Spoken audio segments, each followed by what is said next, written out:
যোগিনী একাদশী।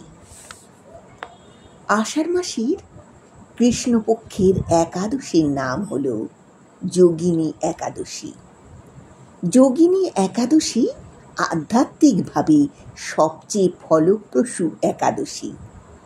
যোগিনী একাদশী ভগবান শ্রী বিষ্ণুর উদ্দেশ্যে উৎসর্গীকৃত। নিষ্ঠা ভরে যোগিনী একাদশীর ব্রত পালন করলে সমস্ত রোগ এবং পাপ থেকে মুক্তি পাওয়া যায়, শারীরিক সুস্থতা এবং আধ্যাত্মিক শুদ্ধি লাভ হয়। যোগিনী একাদশীর ব্রত পালন করলে ৮৮,০০০ ব্রাহ্মণদের ভোজন করানোর সমান ফল পাওয়া যায়। অভিশাপ থেকে মুক্তি পাওয়া যায়। ভগবান শ্রী বিষ্ণু এবং মাতা লক্ষ্মী দেবী প্রসন্ন হন। যোগিনী একাদশীর ব্রতের প্রভাবে সংকট ও দারিদ্রতা থেকে মুক্তি পাওয়া যায়। ব্রহ্মবৈবর্ত পুরাণ অনুসারে যোগিনী একাদশীকে দীর্ঘস্থায়ী অসুস্থতা ও পাপ দূর করার জন্যে সবচেয়ে শক্তিশালী একাদশী হিসেবে বিবেচনা করা হয়।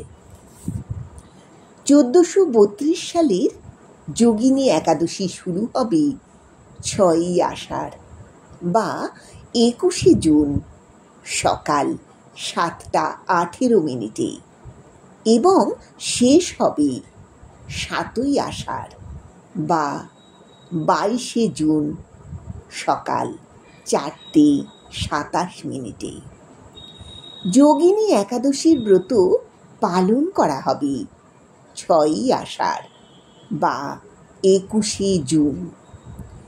ঐতিহ্য অনুসারে যেদিন সূর্যোদয়ের সময় একাদশী তিথি বিরাজ করে সেদিনই একাদশী ব্রত পালন করা হয়। ভগবান শ্রীকৃষ্ণ মহারাজ যুধিষ্ঠিরকে যোগিনী একাদশীর ব্রত মাহাত্ম্য বর্ণনা করেছিলেন। পুরাকালে কুবের নামে এক শিবভক্ত রাজা ছিলেন। প্রতিদিন সকালে কুবের শিব পুজো করতেন। হেমমালি নামে এক মালি মানস সরোবর থেকে ফুল তুলে এনে শিব পুজোর জন্যে রাজাকে দিতেন। একদিন রাজা কুবের দেখলেন হেমমালি পুজোর জন্যে ফুল দিয়ে যায়নি। রাজা তখন ভৃত্যকে হেমমালির বাড়ি পাঠালেন। ভৃত্য এসে রাজাকে বলল, হেমমালি তার স্ত্রীর সঙ্গে গল্পে মত্ত থাকায় ফুল নিয়ে আসার কথা ভুলে গেছে। এদিকে হেমমালির হঠাৎ খেয়াল হওয়ায় তাড়াতাড়ি ফুল নিয়ে রাজপ্রাসাদে উপস্থিত হয়।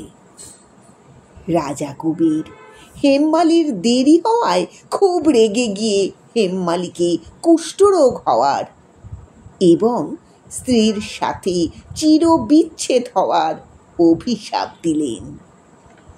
হেমমালি যন্ত্রণা কাতর হয়ে কয়েক বৎসর জঙ্গলে ঘোরাঘুরি করার পরে ঋষি মার্কেন্ডেয় মুনির আশ্রমে এসে উপস্থিত হয়ে তাঁর সমস্ত দুঃখের কথা বর্ণনা করে মুক্তির উপায় জানতে চাইলেন।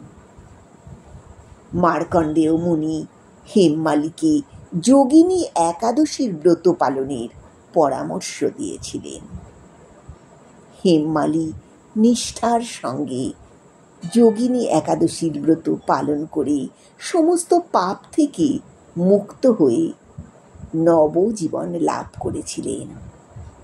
পুনরায় হেমমালি প্রেমময় স্ত্রীর সাথে মিলিত হয়ে সুখে জীবনযাপন করেছিলেন।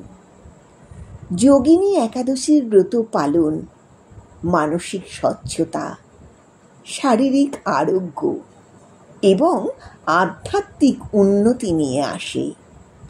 পূর্বপুরুষদের অভিশাপ বা পিতৃদোষ কাটিয়ে উঠতে সাহায্য করে। যোগিনী একাদশীর ব্রত পারিবারিক দ্বন্দ্ব দূর করে এবং নেতিবাচক শক্তি দূর করে। তাই যোগিনী একাদশীকে ত্রিলোকের মধ্যে সবচেয়ে প্রসিদ্ধ একাদশী বলে মনে করা হয়।